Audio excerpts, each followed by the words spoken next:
In his piece, The Coddling of the American Mind, Jonathan Haidt outlines why millennials today are so fragile and lacking resilience in life and in relationships, in university courses and the workplace, and what has led to this overwhelming push to be protected from anything difficult or uncomfortable or offensive. And he calls it the flight to safety. And I think you've used that expression. He outlines the core reason for this fragility of mind and emotion. He says it stems firstly from over-functioning and over-protective parents, then schools, now reaches into our universities. And of course, more people than ever go to universities in the West. So they form a much bigger bulk in our community afterwards. And it leaves them tragically unprepared and unarmed for life and relationships.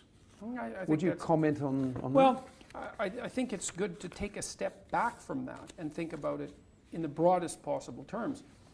There is definitely an epidemic of overprotective parenting. But it's useful to ask why. And my suspicions are that this is driven by very fundamental biological and cultural phenomena that aren't generally considered in relationship to this issue. We don't have very many children. We don't have 12, 6 of whom die. We have 1 or 2, and that makes them very precious, right? We're unwilling to take risks with them, and no wonder. And then we also have them much later in life. And so, like, if you have a kid when you're 18, you're still a kid. You're going to go out and have your life, right? Because you're so, well, you're in the height of your exploratory, you're in the height of the exploratory part of your life. You're not going to overprotect your kid because you're still a kid. But if you're 40 and you have 1 child, it's like all your eggs are in one basket. Yeah. And the probability that you're going to take undue risks with that precious person is very, very low. Now, obviously, there's some advantages to that because, great, you devote resources to your child, and foster their development. But the downside is that you have every motivation to hover. And maybe you're also extraordinarily desperate as a mother to maintain that bond with your child because you've struggled so long to achieve it. It's highly, highly valuable. You can't take a risk. Well, so we might say, well, perhaps overprotective parenting is a secondary and unintended consequence of the birth control pill and the fact that people now have children later in life. Could easily be.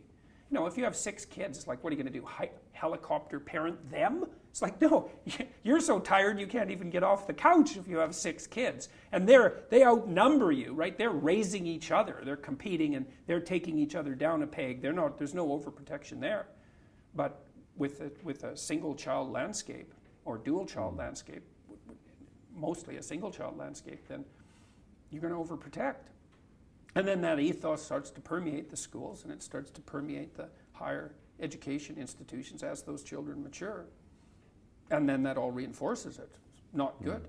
It's not obvious what to do about it either, because if it is driven by demographics in that sense, it's a much more intractable problem than we think.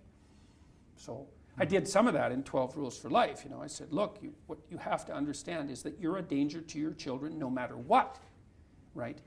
You can let them go out in the world and be hurt, or you can overprotect them and hurt them that way. So here's your choice. You can make your children competent and courageous, or you can make them safe. But you can't make them safe because life isn't safe.